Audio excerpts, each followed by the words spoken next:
பித்தப்பையில் கல் மட்டும் அதிகமாக இருக்குது. அதுவும் சைஸு 3.5 cm. சரின்னு அந்த டாக்டர்கிட்டே கேட்டேன், அங்கே கன்சல்ட் பண்ண. சரி, இந்த என்ன பண்ணுறது இந்த பித்தப்பை கல்லுக்குன்னு. இதுக்கு இங்கிலீஷ் வைத்தியத்தில் மாத்திரையெல்லாம் ஒன்றும் இல்லைம்மா, உங்களுக்கு வலி ஒன்றும் இல்லாதனால பிரச்சனை இல்லை.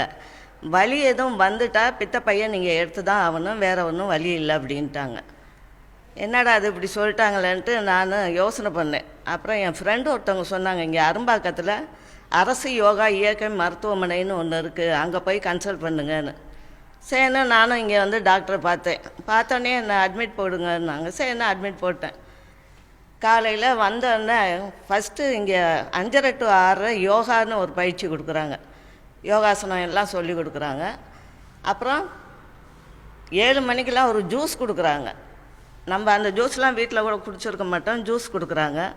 அதுக்கப்புறம் 8 மணிக்கு சாப்பாடு கொடுக்குறாங்க. சாப்பாடு முடிஞ்சோன்னா 10 to 12க்கு சிகிச்சை கொடுக்குறாங்க. 10 to 12 சிகிச்சையில் ஃபஸ்ட்டு ஆலிவ் ஆயில் தெரப்பின்னு எனக்கு ஒன்று கொடுத்தாங்க.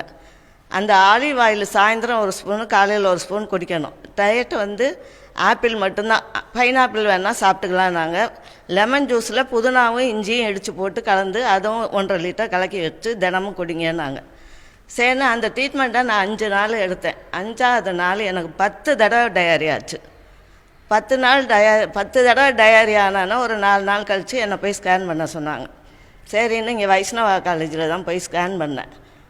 ஸ்கேன் பண்ணப்போ பார்த்தா எனக்கு 7.8 mm ஆயிடுச்சு. 3.5 cm இருந்தது, 7.8 mm ஆயிடுச்சு. அந்த ஸ்கேன் எடுத்த டாக்டரை ரொம்ப எப்படி இவ்வளோ ட்ரீட்மெண்ட்டுன்ட்டு அவங்க என்னை பற்றி விசாரித்தாங்க, இந்த ட்ரீட்மெண்ட்டை பற்றி, இந்த ஆஸ்பத்திரியை பற்றியும். அவங்கள்ட்டையும் சொன்னோன்னா நான் வெளியே வந்தோன்னா அடுத்த பேஷண்ட்டை அவங்க சொல்கிறாங்க, இந்த அம்மா இவ்வளோ இதாக ட்ரீட்மெண்ட் எடுத்து நல்ல கல்லெல்லாம் நிறையா வெளியே வந்துருச்சு அப்படி. நாங்கள் உடனே என்னை சுற்றி அங்கே வெளியில் வந்து 4 பேர் கேட்குறாங்க, எங்கெங்கே இருக்குது இந்த ஆஸ்பத்திரி, எங்கே? உடனே நான் சொன்னேன், இங்கே தான் அரும்பாக்கத்தில் தான் இருக்குது, அரசு யோகா இயற்கை மருத்துவமனைன்னு. அங்கே வந்து பித்தப்பை கல் மட்டும் சிகிச்சை இல்லை, எல்லாத்துக்குமே சிகிச்சை கொடுக்குறாங்க. எல்லோரும் இங்கே வாங்க. எனக்கு வந்து ஆலிவ் ஆயில் தெரப்பி, மண் குளியல், வாழை இலை குளியல், ஜிஹெச் பேக்கு, நீடில் அக்குபங்க்சர் நீடில்னு போட்டு அதில் ஒரு மோக்ஸா ரோல்னு ஒரு இது மாதிரி தீபாவளி பட்டாசு கொளுத்துற ஊதுபத்தி மாதிரி இருக்குது சின்னதாக, அந்த கொளுத்தி அந்த புகையை வந்து வைக்கிறாங்க. அந்த ட்ரீட்மெண்ட்லேயே எனக்கு ரொம்ப நல்லா ஆச்சு. அப்புறம் மேக்னெட் வாட்டர்னு ஒரு வாட்ரு அவங்களே கொடுக்குறாங்க, அதை ஒரு நாளைக்கு 4-5 தடவை குடிக்க சொன்னாங்க. இந்த ட்ரீட்மெண்ட்டு தான் எனக்கு எடுத்தாங்க. நான் இப்போ அந்தனால கல்லெல்லாம் நிறையா குறைஞ்சி ரொம்ப சந்தோஷமாக இருக்குது. பித்தப்பையில் கல் இருக்குது அப்படின்றது ஆக்சுவலாக 2 விதமான கல். ஒன்று கொலஸ்ட்ரால்னால ஃபார்ம் ஆகும், இன்னொன்று அந்த பயல் பிக்மெண்ட்னால ஃபார்ம் ஆகக்கூடியது. இது வந்து நம்ம யோகா இயற்கை மருத்துவத்தில் இன்னொரு விஷயம் என்னென்னா, நம்ம எடுத்துக்கக்கூடிய ஆரோக்கியமற்ற உணவு இது நமக்கு இந்த மாதிரி கல்லாக வந்து ஃபார்ம் ஆகிறது. ஆக்சுவலாக நமக்கு கொலஸ்ட்ரால் லெவல் ஜாஸ்தியானாலும் மன அழுத்தத்தினால கூட நமக்கு இந்த மாதிரி ஸ்டோன் ஃபார்மேஷன் அதிகமாக இருக்கிறதுக்கு வாய்ப்புகள் ஜாஸ்தியாக இருக்குது.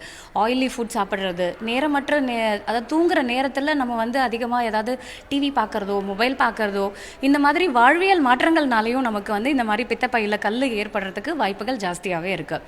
நம்மளுடைய அரசு யோகா மற்றும் இயற்கை மருத்துவக் கல்லூரியில் இயற்கையான முறையிலேயே அறுவை சிகிச்சை இல்லாமல், இப்போது பித்தப்பையில் கல் இருக்குது அப்படின்னாக்கா, அதுவும் சென்டிமீட்டர்லாம் இருக்குது அப்படின்னா அது கண்டிப்பாக அந்த பித்தப்பையே எடுக்கணும் அப்படின்றதுக்கு தான் சொல்லுவாங்க. ஸோ இதில் வந்து நம்ம அவங்களுக்கு கேஸ்ட்ராயில் பேக்கு, அதுக்கப்புறம் ஜிஹெச் பேக்குன்னு சொல்லுவோம், கேஸ்ட்ரோ ஹெப்பாட்டிக் பேக்கு. இது நம்மளுடைய லிவர் அண்ட் கால் பிளாடர் ரெண்டுத்தையும் ஸ்ட்ரென்தன் பண்ணி சர்க்குலேஷனை இம்ப்ரூவ் பண்ணி இயற்கையான முறையிலேயே அந்த கல் வெளியே வர்றதுக்கான வாய்ப்புகளை உண்டாக்குது.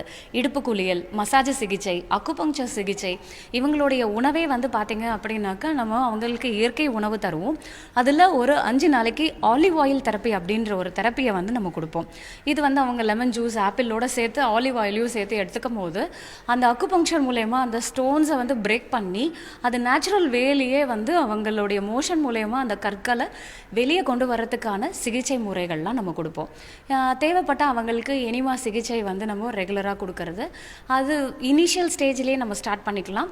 இது கூட வந்து ஜூஸ் தெரப்பி இது எல்லாமே நம்ம தரும்போது அவங்களுக்கு அந்த மண் குளியல், வாழை இலை குளியல், இது எல்லாமே அவங்களுடைய அந்த ஸ்டோன் நேச்சுரலாக வெளியே வர்றதுக்கு ஹெல்ப் பண்ணுது.